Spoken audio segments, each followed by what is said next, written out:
Hello पिला माने केमिति अछ। चलो आज आम गोटे सुंदर कविता पढ़ा तुम मान साहित्य बहीर जार विषय ना हूँ कौन आस उत्कलीय। विषय ना कौन आस उत्कलीय। कवि होउचंती वीर किशोर दास जहाँ को आम जातीय कवि भाव जाने। आज तांकर रचित आस उत्कलीय कविताटी को आम मैंने पाठ करने जाऊे। तो कविता पाठ पूर्वर आगे आम कवि विषय में जाना। जातीय कवि कहले आम वीर किशोर दास को बुझु था। तो वीर किशोर दास 1896 मसीहा नवेम्बर मास 23 तारिख में जगतसिंहपुर जिलार पुनंग ग्राम में जन्मग्रहण करते। कौटी जन्मग्रहण करते?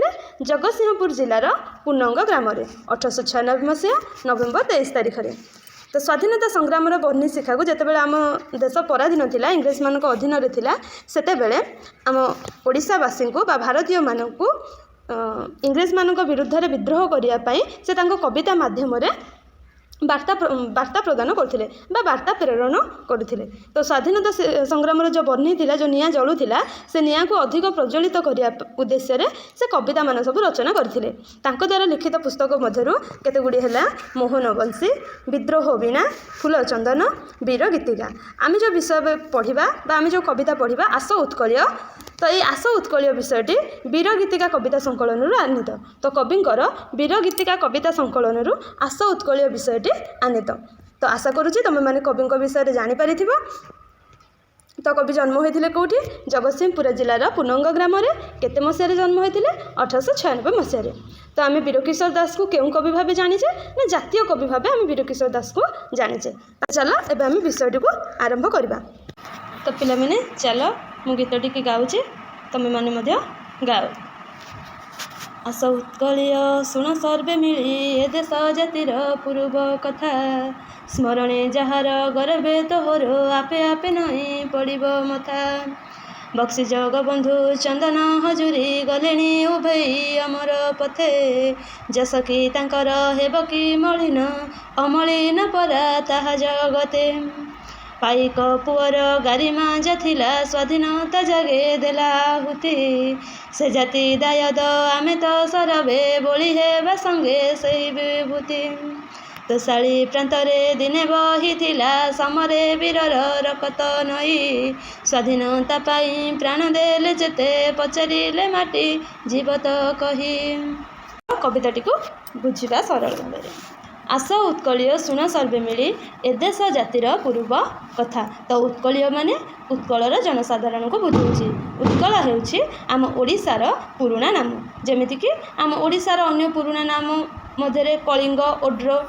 तो कवि एठरे सबू ओडिशावासी मानू मिसिकी आसियापे कहिसंती एवं कौन करियापे कहिसंती आस उत्कलीय शुण सर्वे मिली ए देश जातिर पूर्व कथा। तो समस्ते मिसिकी ए देश आम देश जातिर जो पूर्व मीन्स अतीत अतीतर कथा बा पूर्व घटी जाइथिबा घटना विषय शुणवाई कहिसंती। स्मरणे जहार गरबे तोहर आपे आपे नई पड़िब मथा माने जो अतीतर कथा को मने पकाइले गर्वरे तुम मानकर मुंड नई पड़िब से कथा मान सब शुणवाई कवि आम ओडिशार समस्त जनसाधारण मानू बा ओडिशावासी मानू डाकिछंती। बक्सी जगबंधु चंदन हजूरी। बक्सी जगबंधु चंदन हजूरी। तो बक्सी जगबंधु और चंदन हजूरी होउचंदी जने ओडिशार स्वाधीनता संग्रामी। ए दी जन आमर स्वाधीनता संग्रामी थिले जो माने कि ब्रिटिश बा इंग्रेज मानक विरोध में लड़ी थिले। कौन हेलेनी ना समयर सुअरे से हुएत धरापृष्ठ नहांती किंतु सेमानंकर जो काम से काम जोगु आज लोक मुखरे प्रतिटी लोक मुखरे तांको ना शोभा पाउछि। मरी मध्य आज समस्त पाखरे अमर होइके रही जाइछन्ते। सेथिपाई कहाइछि गलेणी उभई अमर पथे अर्थात सेमाने चाली गले मध्य सेमाने एमिति काम करि जाइछन्ति जे सेमानक ना सबु बेल पई आम मानकर मने रहिबो। जस कि तांकर हेब कि मलिन अमलिन परा ताहा जगत रे अर्थ होछि जस माने होछि ख्याति बा प्रशंसा। जस माने कोन प्रशंसा बा ख्याति। मलिन माने खराब हो जिबा बा नष्ट हो जिबा आ अमलिन माने होछि पवित्र।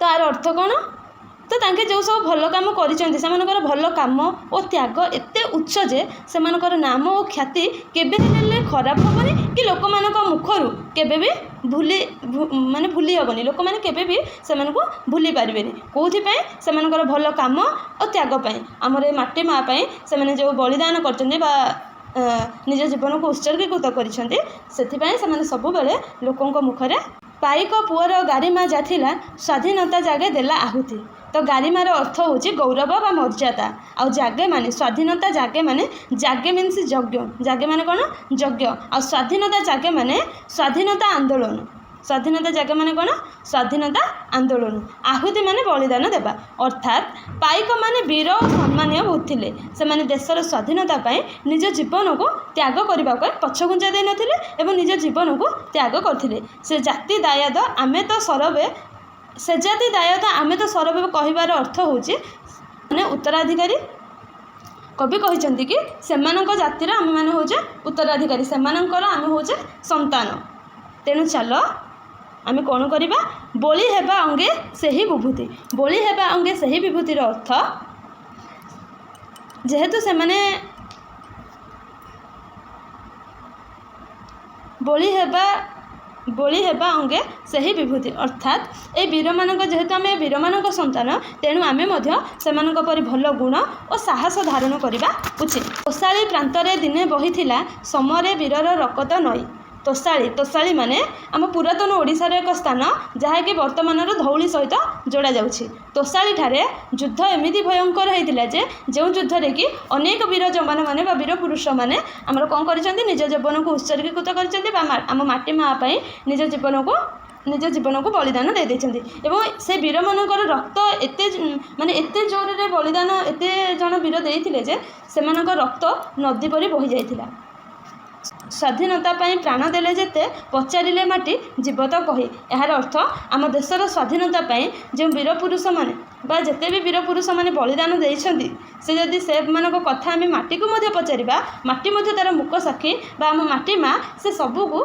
गोटी गोटी कर सब कहीदेव बोली कवि कहते करुँच तुम मैंने भलसे बुझीपार तो ये कठिन शब्दर अर्थ गुड़िक मुझे तुम मानक कहीदे उत्कलीय माने उत्कलीय क्या कहुई ओडिशार समस्त जनसाधारण को कहुई आ पूर्वर अर्थ कौन अतीत बा पूर्वर घटना स्मरण माने मने पकाइबा मथा माने मुंड अमर पथे माने अमरत्वर पथरे जस माने ख्याति मलिन माने दूषित बा खराब अमलिन माने पवित्र गारिमार अर्थ गौरव जागे माने यज्ञ दायद माने उत्तराधिकारी बा संतान विभूति माने महान गुण बा गौरव तोषाली अर्थ पुरातन ओडिशार एक स्थान जोटा कि वर्तमानर धौली बोली कहुए समर अर्थात समर मीन्स युद्ध आशा करुँच तुम मैंने बुझीपार आ बाकी तक आम नेक्स्ट क्लास रे पढ़ेबा थैंक यू।